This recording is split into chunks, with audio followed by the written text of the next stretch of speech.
Semana passada paramos lendo 2 versículos que tinha por objetivo voltar às nossas raízes, ou seja, o início da igreja, qual que é o objetivo da igreja, né?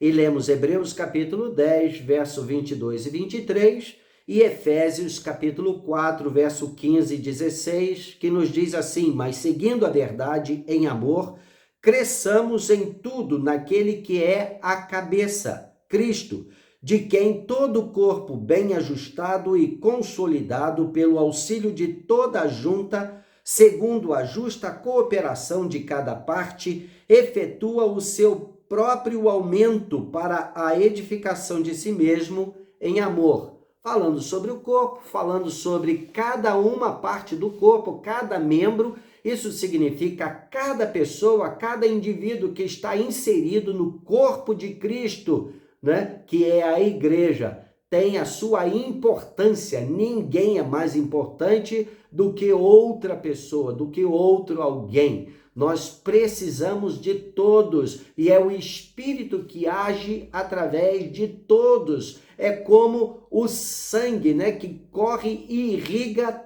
todos os membros do corpo. E se alguém ou se alguma parte do corpo está sofrendo alguma situação, todo o corpo se une, sente junto e se une para curar, para trazer saúde àquele membro que está doente ou está enfermo. Assim deve ser também a igreja.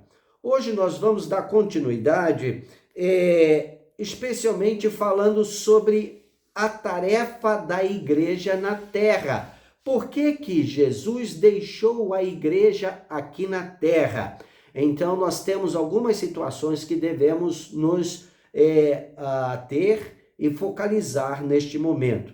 A primeira coisa que faz parte da tarefa de Deus na terra começa com os ensinos de Jesus aos seus discípulos. É interessante que na maioria das vezes, quando se fala sobre o papel da igreja na terra, focaliza-se o final das palavras de Jesus nos evangelhos e também Atos, capítulo 1, antes de Jesus ser assunto aos céus, antes da ascensão de Jesus, que tem a ver com a grande comissão. Mas, meditando um pouco sobre isso e sobre qual que é o papel da igreja na terra, eu entendi que tem alguma coisa que vem antes disso. Isso está mais no final. A igreja tem como parte fundamental do seu papel, da sua tarefa aqui na terra, ensinar este mundo a ser bom, pelo exemplo. Aí nós voltamos lá no início de todas as coisas, quando Deus nos criou à sua imagem, conforme a sua semelhança. Isso significa que Deus nos chamou para sermos uma expressão de quem Ele é aqui na terra. Isso faz toda a diferença.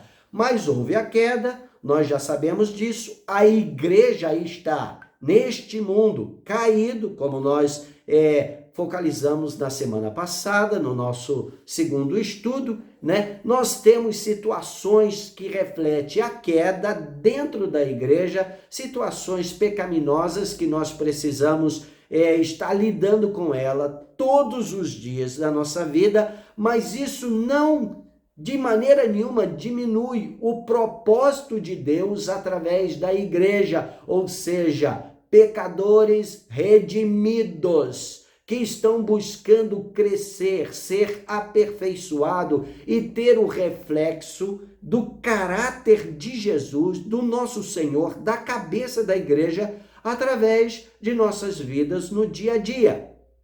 E Deus é bom, Deus é amor, e nós precisamos, como seus filhos, o corpo de Jesus aqui na terra, expressar essa virtude. Então, parte da tarefa da igreja aqui na terra, os primeiros fundamentos têm a ver com ensinar este mundo a ser bom, dando exemplo através da nossa própria vida. Então nós, vivendo em amor, comunhão e unidade com Deus e uns com os outros, esta é a maneira como a igreja deve se portar aqui. Os primeiros ensinos de Jesus para os seus discípulos, ou igreja que estava sendo formada, tem a ver com essa tarefa. Por exemplo, Mateus capítulo 5, onde nós lemos sobre o Sermão do Monte. O Sermão do Monte mostra claramente como nós devemos viver. Isso faz uma grande diferença. E eu chamo a sua atenção e te encorajo a abrir a sua Bíblia lá no capítulo 5 de Mateus, e nós vamos dar uma breve, e rápida olhada sobre os ensinos de Jesus ali. Vendo Jesus as multidões, subiu ao monte e, como se assentasse, aproximaram-se os seus discípulos. Veja, tinha multidão, mas quando ele começou a ensinar, aproximaram-se dele os seus discípulos, aqueles que estavam interessados, estavam sedentos por Deus. Então nós já temos aqui uma certa separação.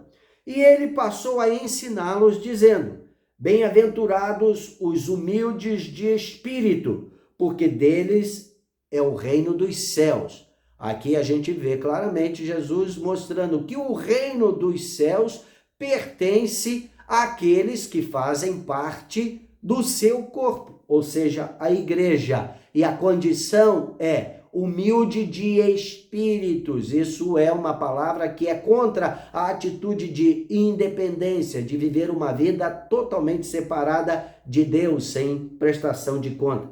Bem-aventurados que choram, porque serão consolados.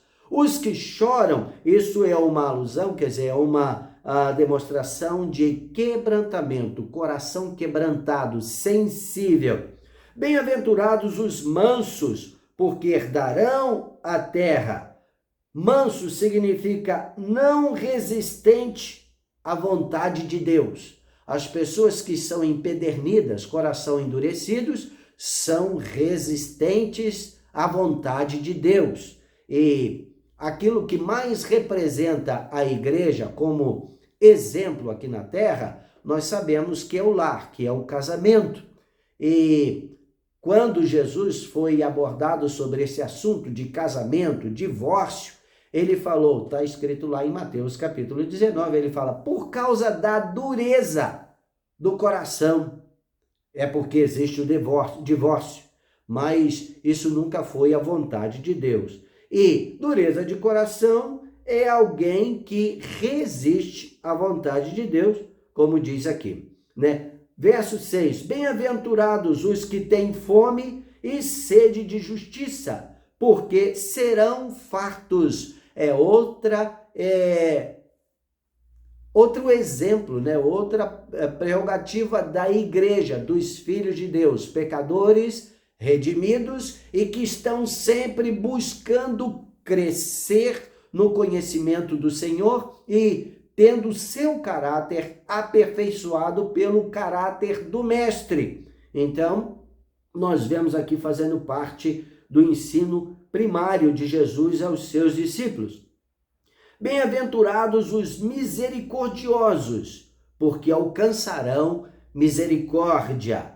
Bem-aventurados os limpos de coração, porque verão a Deus. Lembra que nós já falamos sobre santificação, Hebreus 12, 14, seguir a paz com todos e a santificação, sem a qual ninguém verá o Senhor, isto é, santidade interior, limpos de coração.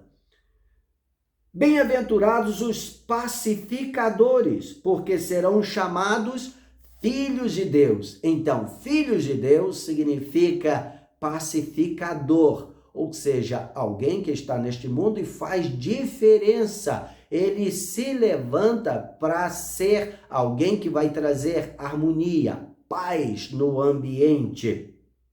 Bem-aventurados os perseguidos por causa da justiça, porque deles é o reino dos céus. Isso significa que amam a verdade, amam aquilo que Deus ama, acima do seu próprio bem-estar. Nós sabemos, já lemos na palavra, você já deve ter ouvido, que todos aqueles que querem viver piamente por Cristo padecerão perseguição, ou seja, ele está indo contra o espírito deste mundo, que não ama a verdade, não tem compromisso com amor, justiça e verdade, tem compromisso mais com a própria conveniência, com o seu próprio bem-estar, e não está centrado na coletividade, mas numa vida independente, né? E no verso 12 ele fala: regozijai-vos, exultai, porque é grande o vosso galardão nos céus, pois assim perseguiram aos profetas que viveram antes de vós. E aqui eu lembro da palavra do Senhor lá em 1 Coríntios capítulo 2, verso 9, que nos encoraja muito, dizendo assim: nem olhos viram, nem ouvidos ouviram, nem passou pela mente, né, pela a capacidade imaginativa de qualquer pessoa que tem uma imaginação fértil, aquilo que Deus tem preparado para aqueles que o amam, aqueles que buscam o seu reino. Isso é o que, né, os profetas viviam, eles experimentavam, eles estavam sempre com os olhos na manifestação do reino de Deus. E por causa disso, por causa do seu posicionamento em relação à verdade, eles foram perseguidos, né? Então nós vemos que a base principal da igreja e a tarefa número 1 da igreja para com este mundo é ensinar este mundo a ser bom. Isso faz parte da vontade de Deus para cada um de nós. Deus nos criou para sermos bons. E você pode lembrar da palavra de Deus em Efésios capítulo 2, a partir do verso 8 até o verso 10, que diz sobre salvação, né? E ele diz assim: pela graça sois salvos. Isso não vem de vós, é dom de Deus, não de obras, para que ninguém se glorie, porque somos feitura dele, criados em Cristo Jesus para as boas obras, as quais Deus de antemão preparou para que andássemos nelas, né? Em outras palavras, Deus de antemão preparou todo o cenário e colocou em nós a capacidade de sermos bons. É por isso que obra alguma coopera ou de alguma forma atrai a salvação. A salvação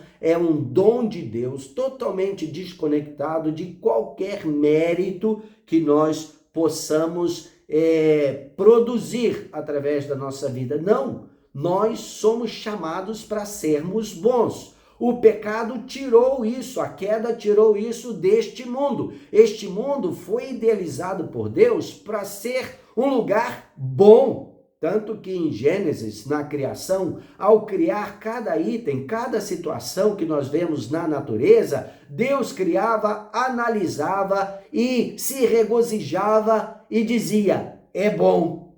Então o mundo que Deus criou é bom e é para ser bom. E Deus colocou-nos neste mundo para refletirmos a sua bondade que faz parte do seu caráter. Então a igreja, ou seja, pecadores redimidos que estão caminhando juntos debaixo da unção e da orientação, submissos ao Espírito de Jesus, é para ser bom e é para ensinar este mundo caído sobre a bondade. Aí nós vemos que qualquer pessoa que chega na igreja, o papel da igreja é ensinar essa pessoa redimida, pecador redimido, a ser bom.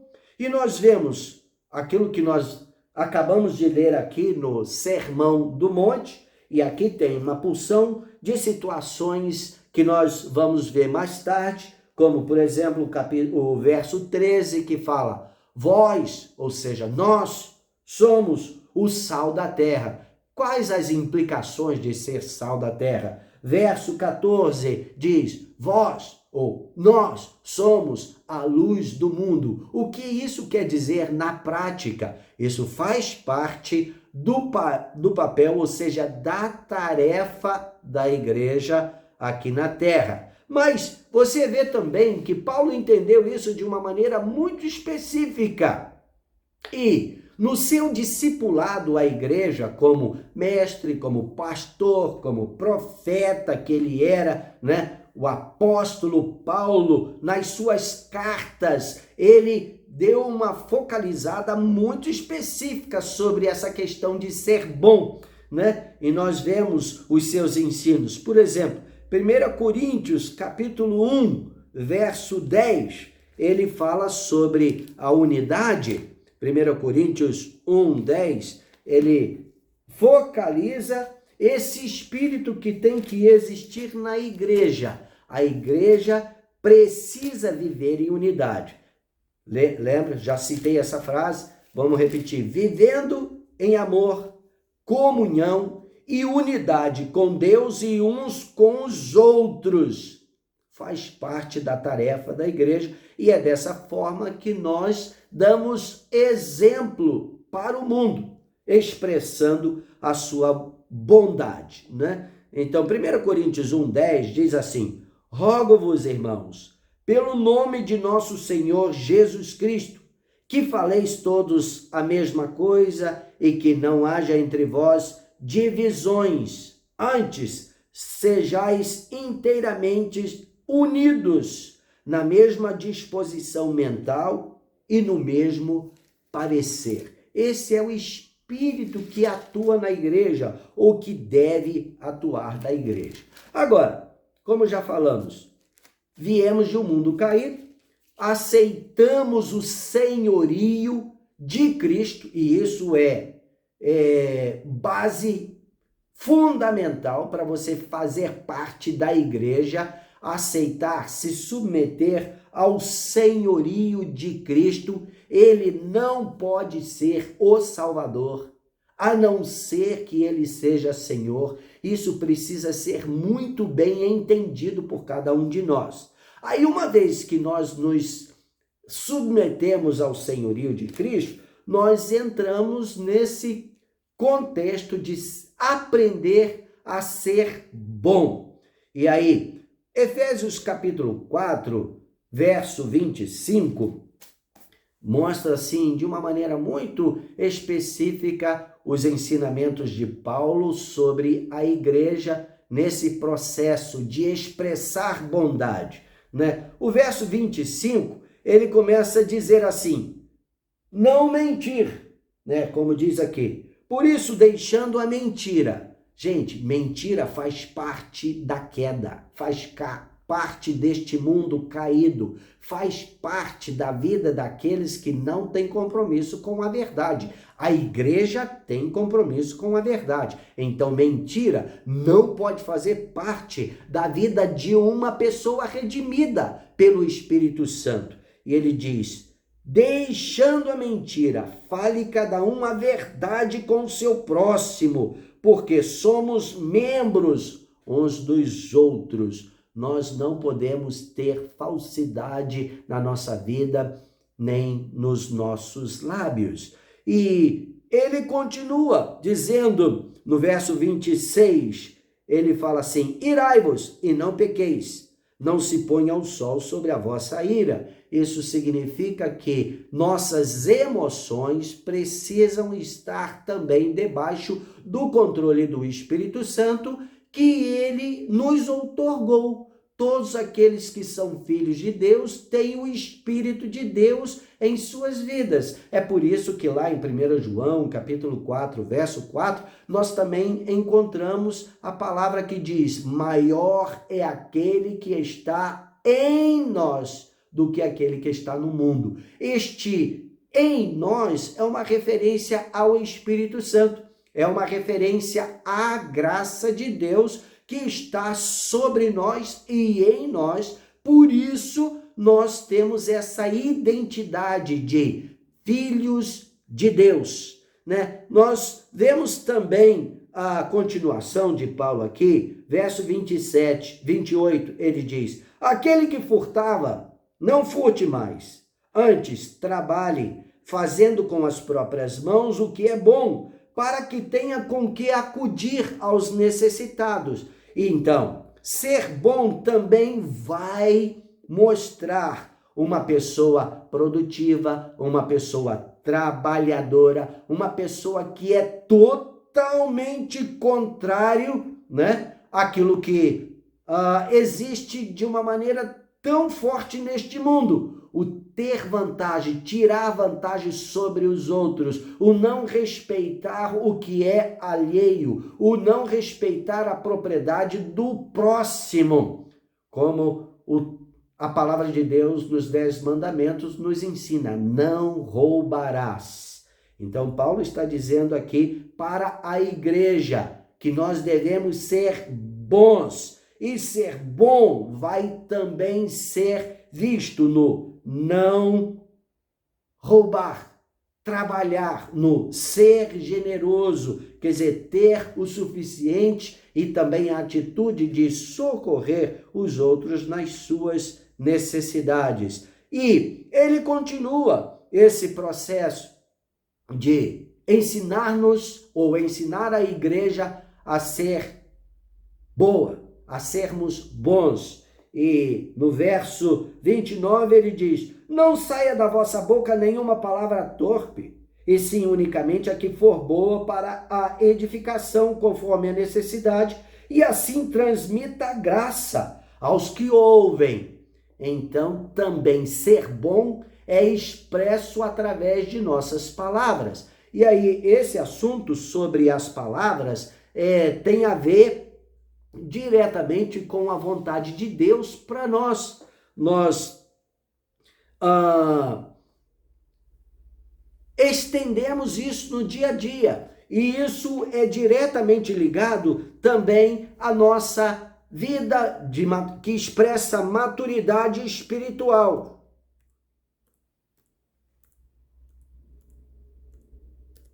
Que expressa quem nós somos. Tanto que no capítulo 5, a partir do verso 3, ele dá continuidade sobre como falar, né? E isso vale a pena depois cada um de vocês darem uma conferida, né? Mas ser bom é expresso na família, por isso que o discipulado de Paulo aqui, ele continua, e no capítulo 5, no verso 22, ele fala sobre como as mulheres podem aprender, devem aprender a ser boas esposas. E no verso 25, isso é Efésios capítulo 5, verso 25, ele ensina aos homens a ser bons maridos. E no capítulo 6, verso 1, ele mostra aqui que os filhos precisam aprender a ser bons filhos. Depois, no verso 4, ele ensina homens e mulheres a serem bons pais. Então vejam que ser bom é uma necessidade que esse mundo precisa aprender, e a igreja tem a tarefa de ensinar este mundo, através do seu próprio exemplo, a ser bom. Também, a partir do verso 5, capítulo 6 de Efésios, verso 5 até o verso 9, trazendo para o contexto de hoje, nós vemos Paulo e a palavra nos ensinando a sermos bons funcionários, bons trabalhadores, aqueles que prestam serviço e ganham por isso, porque digno do seu salário é todo trabalhador. Também ensina aqui os patrões a serem bons patrões. Faz parte da igreja. A igreja precisa ser este exemplo para o mundo, né? E nós vemos a palavra dando focalização à imitação de a igreja precisa ser do próprio Senhor, da própria cabeça. No capítulo 5 de Efésios, verso 1 e 2, diz assim: Sede, pois, imitadores de Deus como filhos amados, e andai em amor, como também Cristo nos amou e se entregou a si mesmo por nós, como oferta e sacrifício a Deus em aroma suave. Isso significa, meus irmãos, que esta plataforma de imitarmos a Deus no seu amor e na sua bondade é a primeira tarefa da igreja aqui na terra. Sem isso, nós não teremos sucesso em cumprir as outras tarefas que Deus trouxe para nós.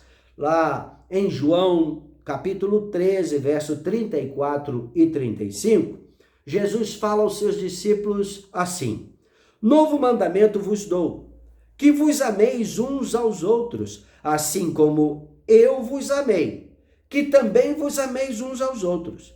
Nisto conhecerão todos que sois meus discípulos, se tiverdes amor uns aos outros.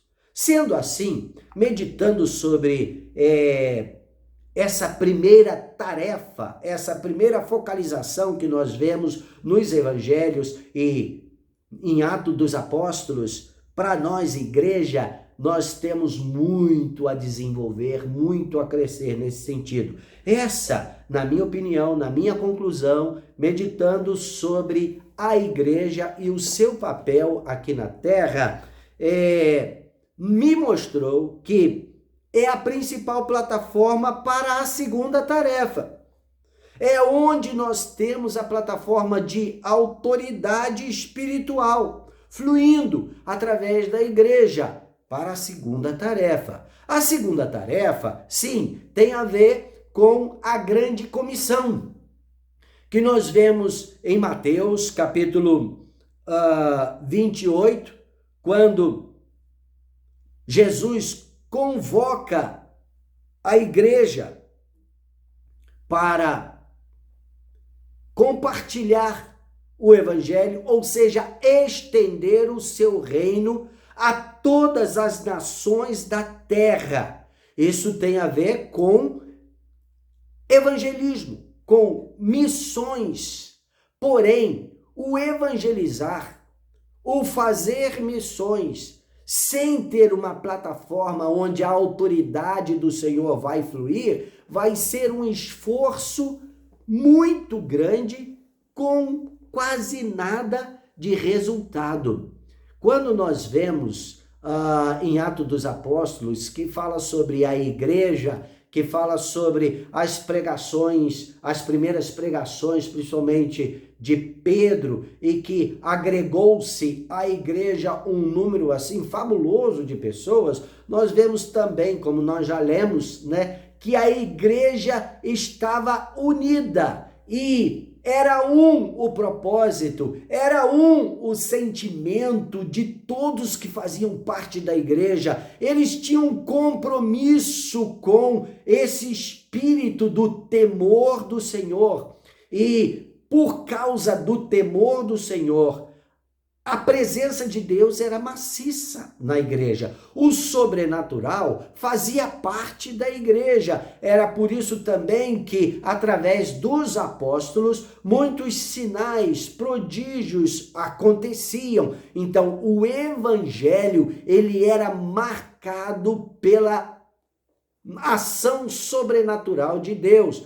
Tanto que Paulo, em 1 Coríntios, ele diz que não se envergonha do evangelho, porque é o poder de Deus para a salvação de todo aquele que crer. Agora, a manifestação do poder, ele flui através dessa plataforma de autoridade espiritual, que é basicamente esse primeiro compromisso com a redenção, que é uma expressão da igreja. Pecadores, mas agora redimidos por causa daquilo que Jesus fez por este mundo todo, mas que nem todos reconhecem, né? Então, a igreja, ela é o corpo de Cristo aqui na terra. e através da igreja o caráter de Cristo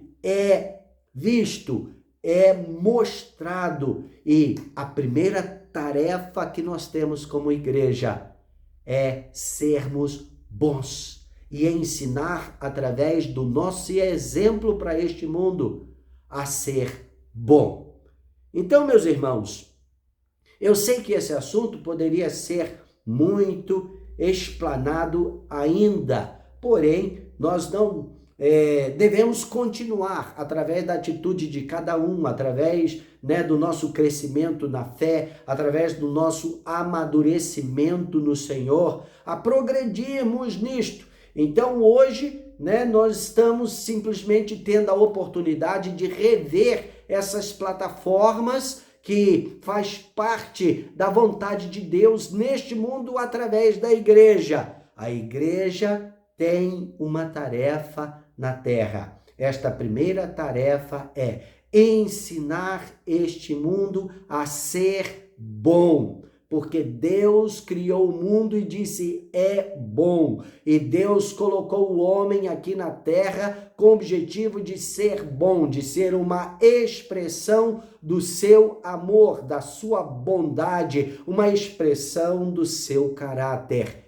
Então nós temos que crescer nisto. Eu penso, e olha que eu estou muito envolvido com a vida missionária. Eu estou nessa carreira missionária já há mais de 40 anos e eu tenho visto o esforço que se faz hoje com o evangelismo. Eu vejo que muitas igrejas até perderam muitas expressões da igreja, perdeu o interesse, a motivação de evangelizar e se tornou uma bolha em si mesmo. Mas, em parte, também tem a ver com a falta de autoridade espiritual no evangelizar. E está na hora de nós recuperarmos isso, ou seja, voltar atrás ou apenas nos fazer a pergunta: por que a autoridade espiritual não tem fluído como a Bíblia nos mostra que deve fluir, como Atos que nos mostra, nos dá os exemplos do que é a manifestação do poder de Deus através do evangelismo, e nós não temos visto isso de uma maneira tão concreta hoje através da igreja. Talvez a resposta esteja nessa primeira tarefa da igreja: ensinar esse mundo a ser bom através do exemplo. Eu oro para que a nossa mente se abra, o nosso coração fique quebrantado diante de Deus, que cada um de nós tenha a coragem de olhar para dentro de nós mesmos, como indivíduo, que somos membros uns dos outros, E também como expressão do corpo, como congregação, como igreja local, para que nós possamos nos analisar, para que nós possamos buscar a revelação do Espírito Santo, fazendo essa pergunta a nós mesmos: eu tenho sido bom? O meu testemunho diante das pessoas, as pessoas ao olharem para mim, elas veem bondade? Ou elas simplesmente veem, isso aí é mais um pecador? Mas será que elas veem a palavra redenção, o conceito redenção na minha vida, na minha maneira de viver, como indivíduo, como marido ou esposa, como pai ou mãe, como filho, filha, como empregado ou como empregador? Qual tem sido o meu testemunho neste mundo? As pessoas olham para mim e podem dizer: esse é cristão. No mesmo contexto que lá em Antioquia aconteceu, ao olharem os discípulos de Jesus, chamando-os de cristãos, que na realidade significa parecido com o Cristo. Gente, isso é ou deve ser o alvo de cada um de nós, termos este apelido cristão, não por virar moda, a cristão, a seguidor, adepto do cristianismo, mas cristão parecido com Cristo. Eu, você, cada um de nós, a igreja nesta terra precisa ser um reflexo de quem Jesus é. Esta é a nossa reflexão para hoje. Eu oro para que isso realmente ministre ao seu coração aquilo que o Espírito Santo tem nos falado como igreja. Nós precisamos ter olhos para ver, ouvidos para ouvir aquilo que o Espírito Santo tem buscado nos revelar. Que Deus nos abençoe e que essa seja a nossa meditação no decorrer desta semana para a glória do nome de Jesus. Amém